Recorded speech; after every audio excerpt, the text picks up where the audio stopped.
Good afternoon, everybody. It's great to see you. Thank you so much for being here.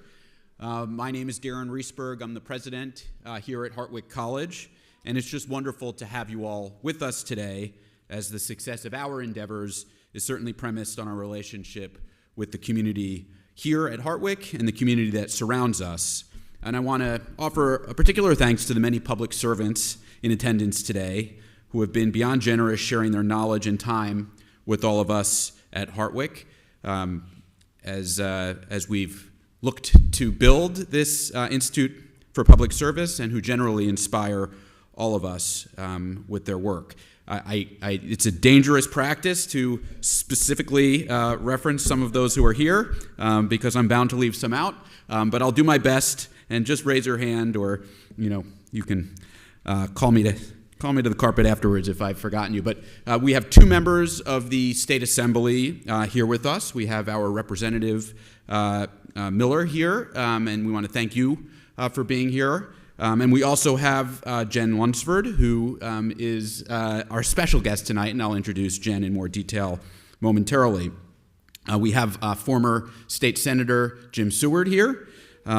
We have Otsego County Administrator Steve Wilson and Otsego County Board Member Meg Kennedy here as well. We have a number of alums, one of whom is the two-term former mayor of Saratoga Springs, Joanne Yepsen, who's here. We have the town of Oneonta council member and also an alum, Skylar Thompson, who's here.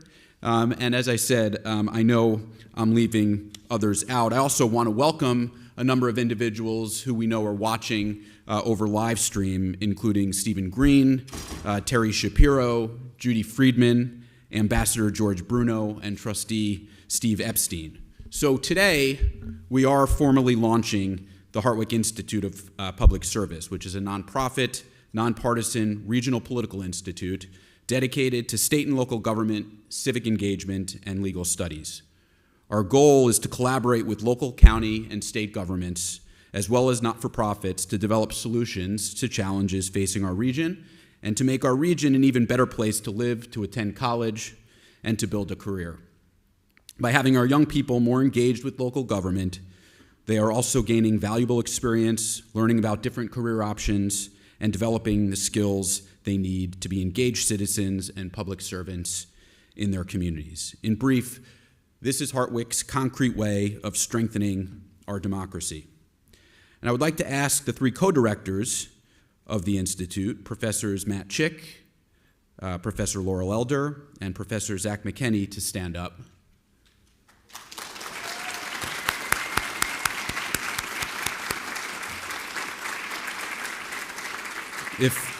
If you have ideas for the Institute, if you want to get involved in some way, please let them know, or go to the Hartwick Institute of Public Service website, where you'll find a link where you can share ideas. I would also like to share with you a handful of the programming the Institute of Public Service has lined up for this year. You can already see that things are moving, which is wonderful. So last week we launched a civic engagement paper video competition open to all students in our area high schools, asking them to develop creative ideas for getting young people more engaged in our democracy.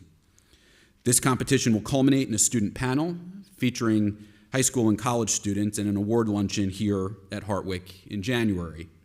We also hosted the Otsego County Board of Elections on campus to help us get ready for our 5-week voter registration and education campaign, which kicked off today, National Voter Registration Day. And I want to thank the many members of our community, including other faculty who joined in on that voter registration effort. And the Hartwick the Institute of Public Service is also hosting 2 candidate forums and receptions, one for Oneonta City Council and one for Otsego County candidates.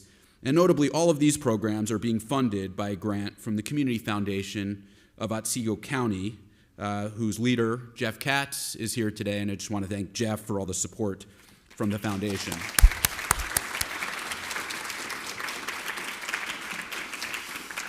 And there's more. So Hartwick will be hosting monthly meetings for our students with Oneonta Mayor Mark Drenick, who couldn't be here today, and Oneonta Council Member Len Carson, so students and local government leaders can get to know one another and work together to make Oneonta the best possible city. I know this is something that our entire political science department promotes, and just being able to be downtown at city council meetings and seeing our students there is actually, for me, somebody who cut my teeth in local government, I find just really wonderful. We'll also be welcoming U.S. Representative Mark Molinaro to our campus to engage with students and discuss his own public service career in either January or the spring. We're particularly excited that this spring we'll be welcoming back Mike McIntyre, an alum and Pulitzer Prize-winning investigative journalist for the New York Times. And finally, a strong democracy is premised on the rule of law, and we hope to play a role in strengthening legal foundations of our democracy through our programming of this institute. So this summer, we'll be hosting a two-day continuing legal education program, the summer coming up, geared to alumni lawyers and local legal professionals. And this will be in partnership with Trustee Steve Epstein and the New York State Association of Criminal Defense Lawyers. So let me move now to introduce our special guest. We're very honored to have one of our alumni who absolutely embodies the mission of the Hartwick Institute of Public Service back on campus to give our Constitution Day talk and help us celebrate the creation of the Institute. Jen Lunsford, class of 2004, is the New York State Assembly member for the 135th Assembly District, which serves the eastern portion of Monroe County near Rochester. And I've had a chance to meet her today. She's a rock star. Her talk is titled, "We the People Includes You," and she'll be discussing the power young people have to shape our world. Originally from Long Island, Jen earned a dual degree here in philosophy and political science and graduated magna cum laude. While at Hartwick, she won the Murray Political Science Best Senior Thesis Award presented to a student who best demonstrates understanding of a critical issue facing society for her research addressing First Amendment issues.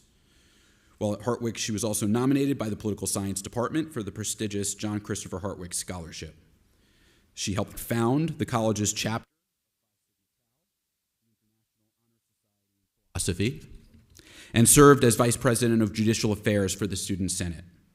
After graduation, Jen earned her JD from Boston University Law School and practiced law in Monroe County for 11 years before pursuing public office. She ran for office because she felt a call to service. She was elected in 2020 and was reelected again in 2022. While she's only been in office for 3 years, not surprisingly, given what we saw she had done while she was here, she's already made her mark sponsoring and co-sponsoring dozens of pieces of legislation aimed to help families and workers and help solve issues facing New York. Jen, welcome back.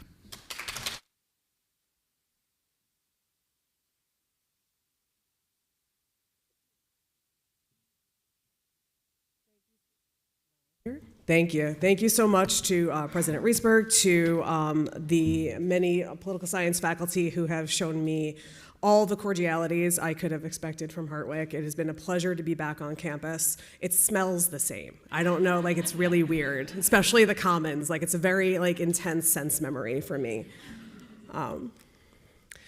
So what I'm going to talk to you a little bit about today is the way young people can have a really outsized impact in government. And I feel often that young people don't realize their own power. And I'm sure I'm speaking to the choir here, but I hope that this will help you evangelize this issue to your peers and help register more people to vote. We've registered a few dozen people today, and I hope that we continue that over the next several weeks.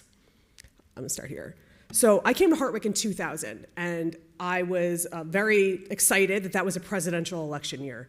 That year, we were looking at then Texas Governor George W. Bush against then Vice President Al Gore.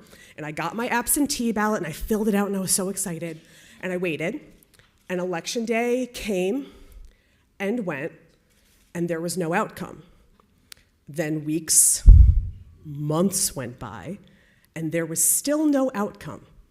And while that has become a more common occurrence in recent years, that was very unusual at the time.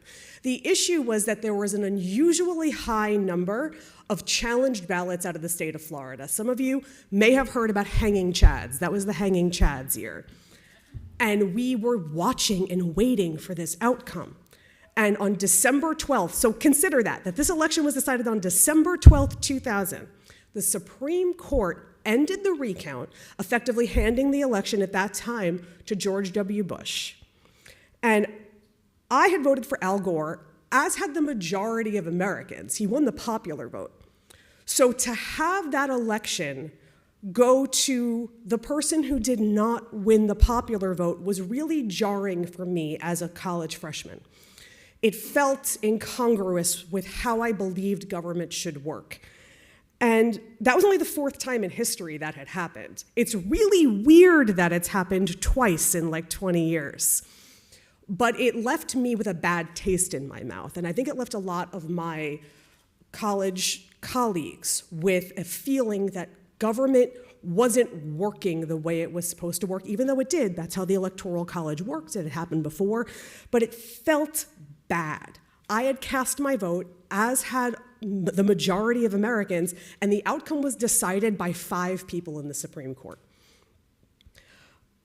This led me and many of my college colleagues to become politically active. I think we were spurred to action because not only did we have this very odd election in my freshman year, in my sophomore year, this week, really 2-3 weeks into the school year, 2 planes flew into the World Trade Center and then 1 into the Pentagon. And my junior year, George W. Bush sent troops to Iraq.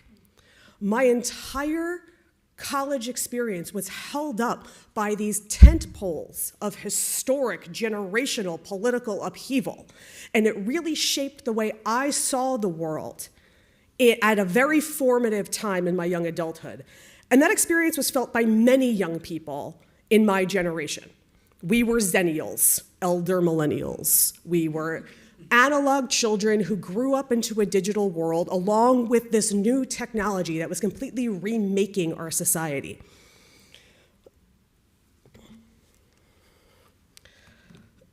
Political engagement and youth voter turnout is depicted on this map. You're seeing youth voter turnout in presidential elections. And if you look down at 2004 with George W. Bush, you see a stark increase in youth voter turnout over the course of the 2000s. Then, in 2008, with the election of Barack Obama, you start to see it drip back down. It's not quite to the level of Clinton in 1996, but it's certainly a decrease in young voter engagement. For me, Barack Obama was a really big influence on my political life. He was the first candidate I really believed in, that I personally knocked doors for, that I saw as a beacon for hope and change. And that hope and change message really spoke to young people in a meaningful way. And I think that's why you see really high youth voter engagement around that election. But then again, it falls off very starkly between 2008 and 12 and then down to 2016. Just as it had following the election of Bill Clinton in 1992, over the next 8 years, we see this precipitous drop in enthusiasm, in engagement. Over the 30 years prior to now, you see a cycle of a Republican increased youth turnout, a Democrat and decreased youth turnout. But I don't think this is a partisan issue. And I don't mean to be partisan here. There is the stark reality that young voters tend to lean Democratic, but that's not really the issue. What we're seeing, in my opinion, is outrage versus complacency. We're seeing people who feel like government is working for them not being as engaged as people who feel like government isn't working for them. Excuse me, I'm gonna open my water now. I have a bit of a cold.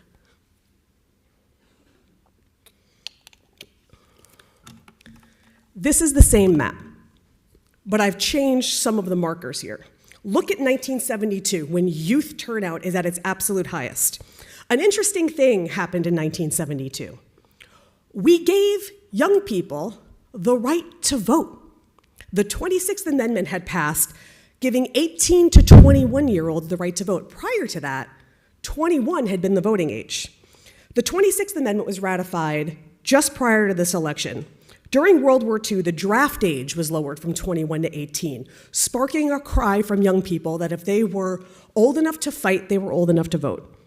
That fight continued through the 1950s, and Dwight Eisenhower, in his 1954 State of the Union, called on Congress to make this change.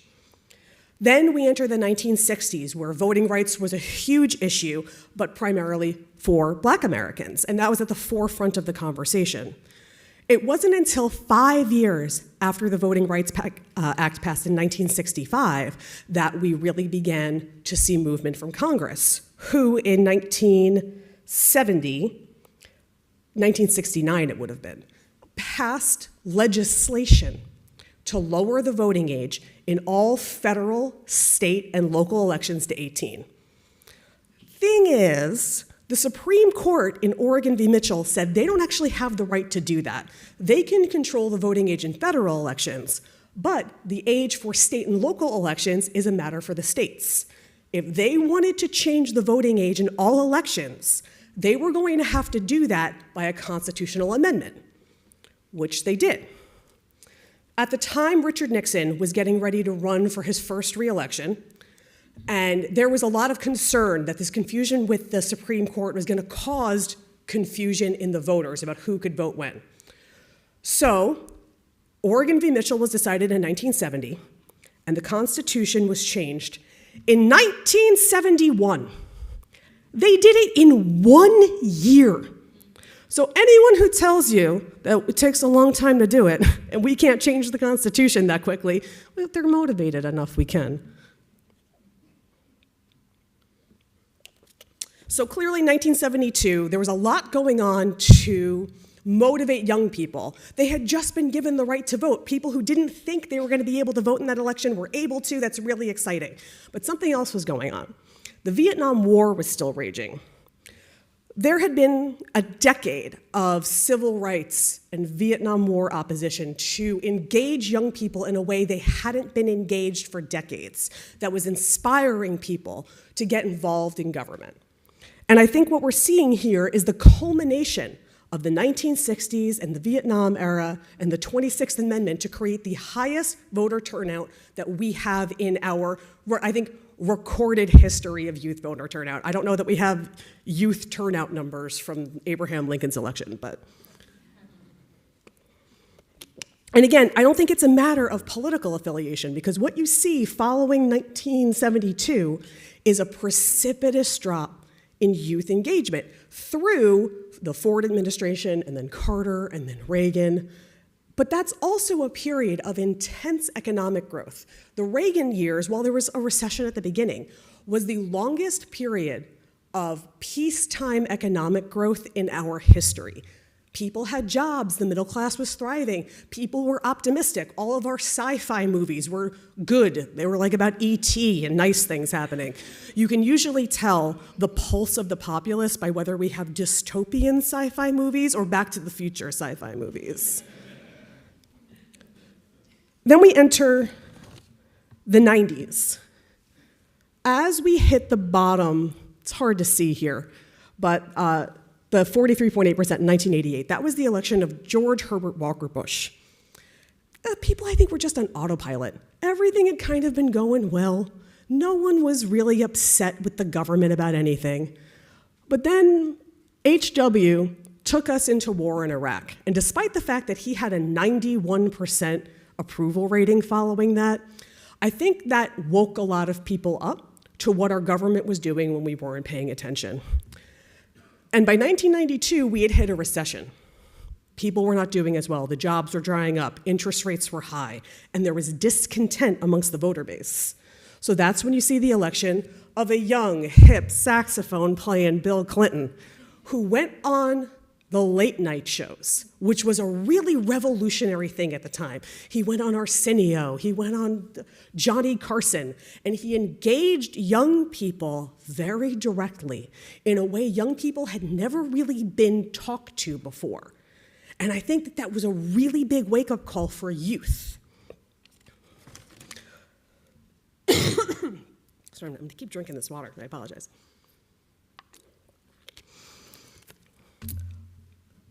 Then, once Bill Clinton took office, we hit the internet age. An entire new economy was being created. We were seeing overnight millionaires. A young Jeff Bezos starts a bookstore from a garage in Seattle. People are making money hand over fist. And by 1996, I don't think people knew the federal government existed anymore. The private sector was all that mattered. And again, it was a time of great complacency. Bill Clinton very famously said, "It's the economy, stupid." And he's right. It's the economy. And when the economy is going well and people have jobs and they're happy, they get complacent with government. 1996 Bill Clinton was a beleaguered man. He was embroiled in scandal. It was a whole scene. I think but for the economy and the world's most boring opponent, he would not have survived that, and yet he did, even with a 39.6% youth voter turnout. Then we enter the 2000 election, and again, barely an uptick in youth turnout. But as we just saw, this was a cataclysmic election. An election that shook the world. It was confusing and upsetting to many people. And then, between 2000 and 2004, we had the dot-com crash and 9/11, and then Bush took us into Iraq. Again, a big political upheaval followed by an enormous uptick. 2004, Bush hangs on, we're still at war, people don't generally change horses mid-race. But then by the time Obama comes, the youth are excited. Obama is another Clinton-esque kind of politician who is engaging young people with the newfangled internets. He is reaching out directly to young people through social media. Again, a thing no one had ever done before. Both Bill Clinton and Barack Obama made a concerted effort to specifically engage youth voters. And that made a really big difference, not just in voter turnout, but you should have seen at the time the people who were volunteering, engaging people to knock doors who had never been involved in an election before. And that sort of energy, no matter what level of government you're at, you can see the energy that comes with young people getting engaged at the grassroots level. After Obama's elected, this man won the Nobel Peace Prize in large part just because he was not George W. Bush. People were, again, just as they were in the 60s, fatigued from a decade of protests. I think they, again, got kind of lazy. It sort of felt like, oh, look, we have a black president now, we solved racism, everything's better. And people got sleepy. People didn't want to bother anymore. The economy was going pretty well, and things begin to fall off until 2016. 2016 was another 2000-esque election where the candidate that lost the popular vote won the Electoral College. And I think it's worth noting that Hillary Clinton had the lowest youth poll numbers of any Democrat in 30 years, at 38% in the polls just prior to the election. No Democratic president in the 30 years prior had had such low engagement with youth voters. And she barely lost that election. Would she have done better with higher youth turnout? I think it's mathematically impossible to say no. But another thing happened that year and after.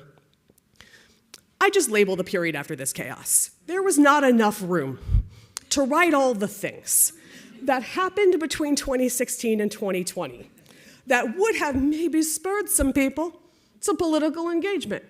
Between school shootings and George Floyd and an election that was very, very challenging, there were so many reasons on so many different platforms that made people want to be engaged in politics that we have seen In 2020, the highest youth turnout since 18 to 21-year-olds won the right to vote. That's a really big deal. Gen Z turned out like whoa. But another thing impacted the 2020 election that I really think warrants deeper review. Because of COVID, the 2020 election had mass, no excuse mail-in voting. Here are some real reasons young voters who were registered to vote in 2022 cited for not actually casting their ballot. I didn't know which address to put on my absentee ballot application. I never got my application because it went to my home and no one forwarded it to me. I didn't have a car to drive to my polling place, and I didn't know where to buy a stamp. Can people in here raise your hand if you don't know where to buy a stamp? Thank you for not admitting it and being embarrassed if you don't know. It's at the Copy and Mail Center where you pick up your packages. Just go buy some now. Buy some forever stamps. They'll be in your pocket. You'll have them for a while. But these are the practical hurdles that prevent young people from getting to the polls. Real, everyday lack of information and practical barriers that stop young people from actually casting their ballot. Americans age 18 to 29 make up 22% of the voting age population, but represent only 13% of the electorate. Conversely, voters 65 and older represent 16.8% of the population, but routinely represent more than 20% of the voting public.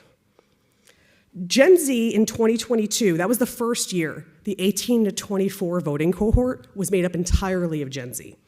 And when compared to similar cohorts from prior generations, this generation of voters more engaged and voted in the midterm election, so we're gonna vacillate a little bit between presidential and midterm, bear with me. They voted in the midterm election at higher rates than similar generations in prior midterms. But that higher rate was still under 30%. And even if you expand young voter to include 18 to 29-year-olds, which when you talk about young voters, many stats go 18 to 29, that number barely cracks 30. The data gets even worse when you break it down by race. In prior years, like 2014, the Black youth turnout slightly exceeded white youth turnout. But in 2022, Black youth turnout fell to create the largest gap we've seen in decades. There was a 10% on average gap between white young voters and non-white young voters.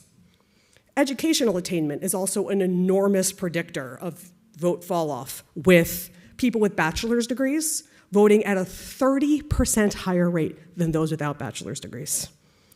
That means young people, you're letting your grandparents make your decisions. You're letting people who have to live with the outcome of the policies we make today, the shortest, make decisions for those who have to live with it the longest. This is a problem we see across the board. We see low youth turnout, and actually non-youth turnout, in those living in poverty, in those with lower education, in non-whites versus whites. In each instance, we see those who are struggling and who are marginalized, voting at lower rates than their more stable peers. And that means that those who need the government most are participating in it least. The voices that are quietest are the ones we aren't hearing, but the ones we need to hear the most. So you end up with out-of-touch politicians who are making policies to benefit the haves over the have-nots, because it's the haves who are voting. And that's why your vote is so important. When youth speak, youth win. In states that have higher youth turnout, we see more policies that benefit youth. States with the highest youth voter turnout, like Michigan, Colorado, and Oregon, all have laws that make it easier to vote, like vote by mail and early voting. In states with low youth turnout, like Tennessee, Alabama, and Oklahoma, we see more barriers to voting, like voter ID laws and in-person only voter registration. State and local governments do so much to impact youth, far more than the federal government. When people think about issues like education, they think about Congress and not their local school boards. When they think about healthcare, they think about the president and not their counties who actually administer Medicaid and do a lot of the actual public health work in their communities. And when they think about the environment, they think about the EPA, but not the DEC or their local water treatment plants that actually deal with the water that comes out of their tap. It's your state that creates the laws around voting access to the polls. And those down-ballot races, those state, local, county, town, village, school board races, in many ways, they impact your life far more directly than the federal races do. And when you don't show up to those races, your issues get lost. I joined the New York State Assembly in 2021. And that year, I got to take on a few really important votes that deal with our state constitution. In New York, when you change the Constitution, you have to pass a bill that seeks to change the Constitution twice through 2 consecutive legislative bodies, and then the issue goes to the voters. We don't have ballot referendums. So anytime you see an issue on the ballot in New York, it's a change to the Constitution. And I got to vote on a number of things, including 2 voting referendums that I'm going to talk about now. One of these was the no excuse absentee voting law that would have created statewide vote by mail. And the other was same-day voter registration, which very unfortunately was called the elimination of the 10-day pre-registration voter requirement. I don't write these, and I don't entirely know who writes them for the ballot. It was very confusing. The no excuse absentee voting law would have made us the 9th of 8 states that allow statewide absentee voting without excuse. So you can just go mail in your ballot for whatever reason. Of those 8 states, only one of them, looking at you, Hawaii, have higher voter turnout than New York does. In fact, New York routinely shows up at the bottom of every list when you look at overall voter turnout.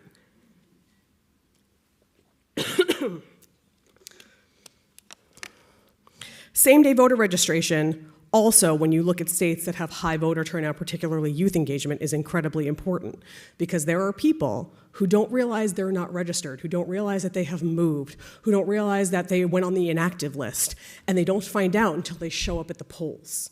The way we cure that in New York is through a very convoluted method that involves a judge and provisional ballots and takes all day. I've done it. It's possible, but it's not the way you want to give voters access to their constitutional right.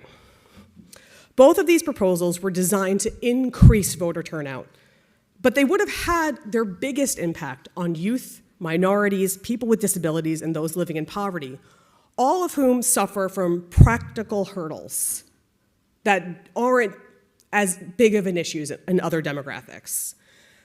In addition to data from other states where we can see the impact of these policies, we have the real-life test that COVID gave us to show us that when you provide a mail-in voting option, voter turnout increases. So these issues went to the people for approval in 2021, an odd-year election. There was no one at the top of that ticket. There were no big races to draw people to the polls. Odd-year elections always have substantially lower turnout than even midterm years. It's not unusual for us to have a 30 or 35% voter turnout in what are often city, county, town, and judicial races, so the races that really matter to you. The turnout in 21 wasn't just low odd-year turnout. It was abysmal. I am embarrassed to have served in office. It was 27.9% statewide. That's horrifying. I couldn't even find youth voter turnout data from that year because no one bothered to crunch it. I have to imagine it was like a rounding error. Both the same-day voter registration and mail-in proposals failed by double-digit margins, which sounds like a resounding defeat. A big money campaign against the voting proposals contributed to their downfall, but the real problem was turnout. While mail-in voting failed by 13%, it actually only failed by 306,000 votes. I know you're thinking, like, that's actually a lot of people. That's more people than live in this entire county. But it's really not when you consider that there were 12 million registered voters in New York. 27.9% turnout meant that 8.9 million people just stayed home, just didn't even show up. But what's even worse is that of those who did show up, over 391,000 people skipped that question. More people voted and didn't vote on that question than the margin of failure on that proposal. The same-day voter registration was almost as bad in that it only failed by 964 more votes than the margin of error. So higher youth engagement in odd-year elections like 2021 could have made an enormous difference in the outcomes of those proposals, which directly impact the youth voter experience. When youth stay home, youth lose. We all know that youth turnout in elections is nationally tragic, even with Gen Z's general enthusiasm. And while we see decent engagement in presidential years, youth are the worst offenders when it comes to mid-year and odd-year election fall-off. On average, youth ages 18 to 29, which is the age range we're going to be discussing moving forward, vote at around the same rate, 27% in midterm years. In odd years, they are practically invisible. But that means that if youth can come together to vote in some of these smaller elections, you can have a really big impact. In 2022, high youth turnout was statistically relevant in some really big elections. In Pennsylvania, Lieutenant Governor John Fetterman beat Mehmet Oz by just over 4 percentage points. Circle, the Center for Information and Research on Civic Learning and Engagement at Tufts University, found that young people backed Fetterman by a wider margin than the national average, with 70% favoring him over Oz. A similar set of facts supported a victory in Wisconsin, where Tony Evers won by 3%. And a study by Circle showed that in almost every 2022 swing race where youth supported a candidate by more than 61%, that candidate won. Even the presidential race can be shown to be widely influenced by youth turnout, as evidenced by Hillary Clinton's weak showing in 2016 and Biden's strong showing in 2020. But this is particularly important here in New York. In 2022, New York was a key battleground state for the control of Congress, and it will be again in 2024. In New York 19, where we sit right now, a race between Mark Molinaro and Josh Riley was decided by just 1.6%, a total of 4,495 votes. Next door in New York 18, Pat Ryan beat Colin Schmidt by 1.4%, a total of 3,592 votes. And just south of here, in New York 17, Mike Lawler beat DCCC Chair Sean Patrick Maloney by 1,820 votes. In a year when Congress slipped by only 9 seats, it would take only a few 100,000 voters spread across a few swing districts to completely tip the balance of Congress the other way. The pendulum upon which the swing of our national government sits is so delicately balanced that youth putting their thumbs on the scale completely changes the outcome. And again, this isn't about partisanship. Even though the reality is that youth voters tend to lean Democratic, it's really about supporting candidates that support things that matter to youth. Youth finding people that are going to create a world they want to grow up into, because the policies that I make today are going to impact you for the next 30 years, whether I'm there 30 years from now or not. While Congress is important, as I mentioned earlier, your state and local elections actually have a substantially more important impact on your daily lives. Remember Colin Schmidt from a moment ago? He's right there. I served with Colin in the Assembly, served with Mike Lawler as well. When Colin vacated his seat, Chris Ekus, who is coincidentally his brother-in-law, won that seat in the Assembly by 8 votes. That same year, my colleague down in Rockaway Beach, Stacey Pfeffer Amato, she was along the South Shore of Queens, where Democrats were decimated. Long-time, 30-year Democrats were completely flipped out by Republicans.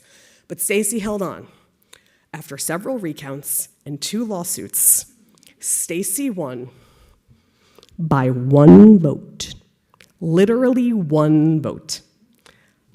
Some of her ballots were thrown out because absentees were sent with the outside envelope sealed, but not the inside envelope sealed.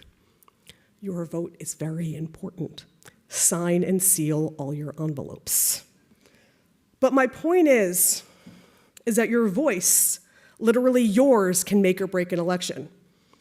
When I won in 2020, I was one of only 6 people in the country to flip a seat from red to blue. I was the only person in the state to flip a sitting Republican, and I won my race by 731 votes. Thank you. I had a strong absentee game. It took me 17 days to win my election. These sorts of tight races happen every single day at the local levels. Many of them happen in odd years. In New York, most county and town and village officials are elected in the odd years, sometimes by margins in the double digits, sometimes not. I can think of 2 recent instances just in my district where someone lost a race by 11 votes. In Oneonta this year, the school district's $44 million budget passed 297 to 70. That's a total of 367 people who voted in that election. You eat in the Commons with as many people as decided that budget. 2 people were put on the school board by the same number of voters. Imagine the impact you could have on the high schools you just left by voting en masse in your school board elections, or better yet, running for school board yourselves. Your vote is your voice, and your voice matters. That's not just a slogan. I just showed you the ways that's very, very literal. Young people are the ones who are going to need to live with the policies being made today. And you have a choice about who represents you in Washington, in Albany, and in your local governments. When you vote, you're playing a role in the future you want to have. Thank you very much.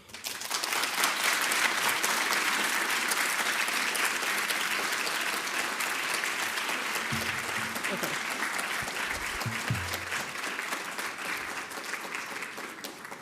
I have time for a few questions, and I will take on topics and off topics.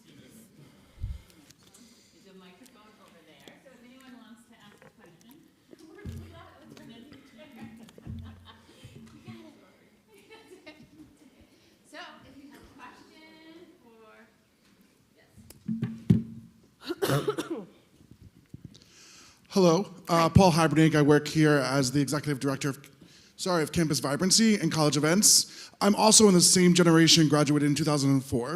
Welcome. So I remember a lot of what you're talking about. My question is, I distinctly remember Rock the Vote. Oh, yeah. And I'm wondering if you can talk a little bit about how that may have impacted that timeline. So as a longtime Pearl Jam 10 Club fan club member holder, Rock the Vote was very important. Rock the Vote still exists and is an effort by the hip rock star crowds to engage young voters. And that has had some impact in registering voters, but I don't know that we're seeing what we need to see. I remember distinctly Rock the Vote having a really big presence in 2004. And 2004, again, being a real bummer of a year where, I mean, poor John Kerry. Yes, just people who were there. He got swift-boated. It's a verb. What happened to John Kerry became a verb. That's a problem. But I think utilizing credible messengers, whether they are entertainers, I think for a lot of young people, whether they are YouTube stars, I'm going to tell you, if Preston, the Minecraft guy, told my son to vote a certain way, he's 7, he'd do whatever he needed to do. He's very easily influenced. But everything in life, when it comes to marketing, is about coming from a credible messenger. So sometimes I'm not the right person to come talk to young people and tell them to vote because I'm a suburban mom. But if, Taylor Swift comes and tells you to register to vote, people will vote. People will follow her into a volcano. So getting her engaged really helps young people see someone who matters to them and who has the kinds of values they share, even if those values are to shake it off. They know that that's a person they want to emulate. And I think that's the role Rock the Vote has played historically.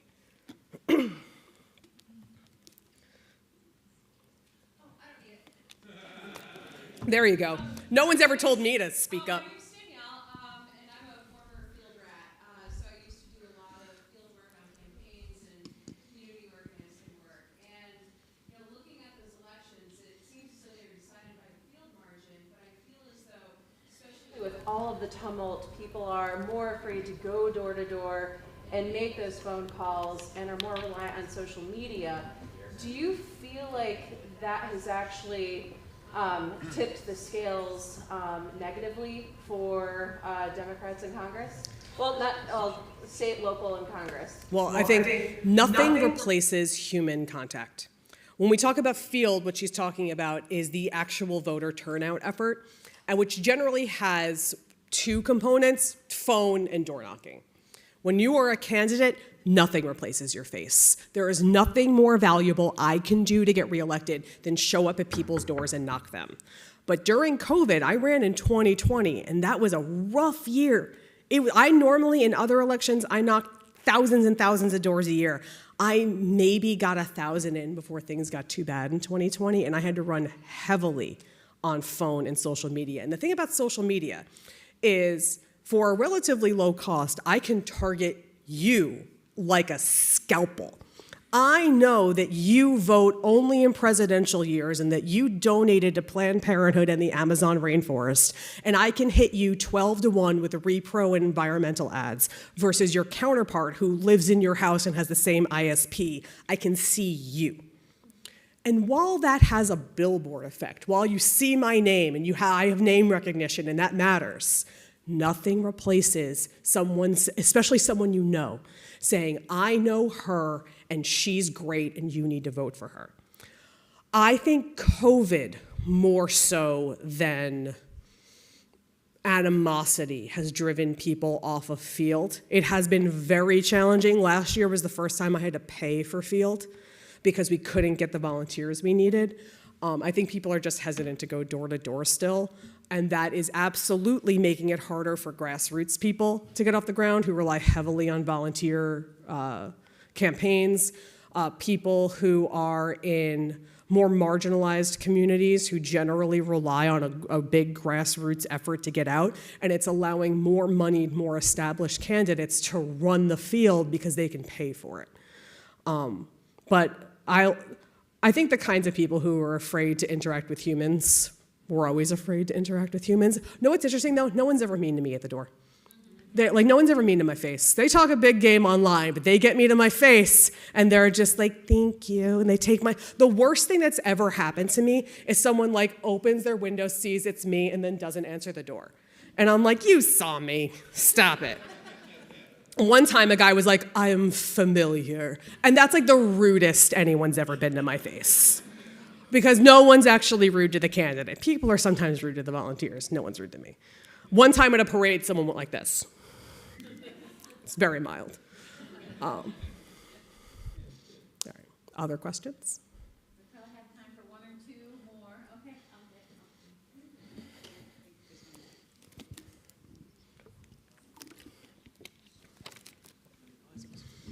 Hi, I'm interested what you think local political parties have on engagement with young voters. I am very active in my local Democratic committee.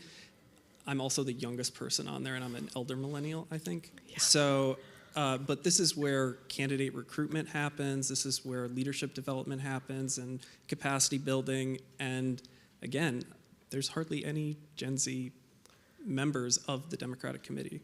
So the way local committees work, for those of you who don't know, your major parties, your Democrat and your Republican parties, tend to have town committees. Some of them in more rural areas may only have a county presence, and your smaller parties, your conservatives, your working families, your Greens, are most likely going to only have a county party. But these are the people who help with ballot access. They help you get on the ballot. They help with candidate recruitment. They help with volunteer recruitment. And you are correct, sir, that they are run by a grayer population than I. I find personally that a lot of these people came in motivated by George W. Bush, locally to me and my Democratic Party. I can't speak to what motivated my Republican counterparts. But I can tell you that the Republican counterparts are also older. And I think a lot of that has to do with a lot of these practical hurdles, that people who have a more stable life, who have a predictable work schedule, who have the money and free time and don't have kids at home that they need to make dinner for, have the time to go to their town committee meetings. And I think that results in these committees being older. But they could have an enormous impact on youth turnout.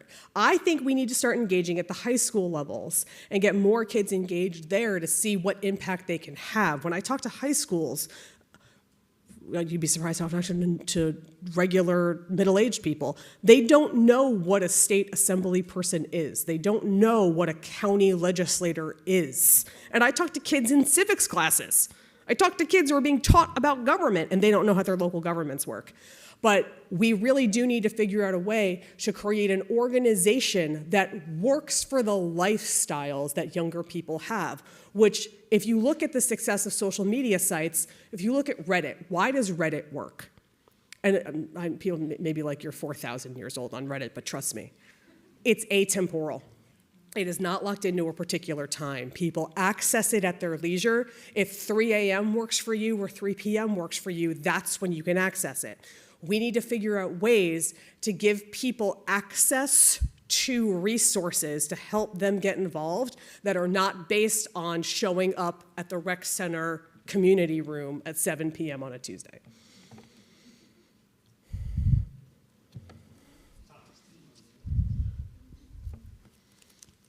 Last one from a student, maybe. So I'm just wondering, do you anticipate seeing a similar youth turnout for President Biden this coming election? I hope we have high voter turnout. As this is a nonpartisan event, I will not comment on who I expect them to turn out for, but I do hope that we continue to see Gen Z engaging and that we don't see the complacency that we've seen. I am a little afraid that we're going to see some of that, what I'll call protest fatigue, where there was so much to worry about. I mean, name the Secretary of Commerce. You don't know anymore, right? Isn't that nice? Remember when we had to know them all because they were lunatics? We don't need to know that, and I think people have kind of like gone back to sleep because we were so exhausted from 4 years of physically holding our country together with our fingernails. And I am very concerned that we are going to see a lower turnout in 24 when it does matter just as much.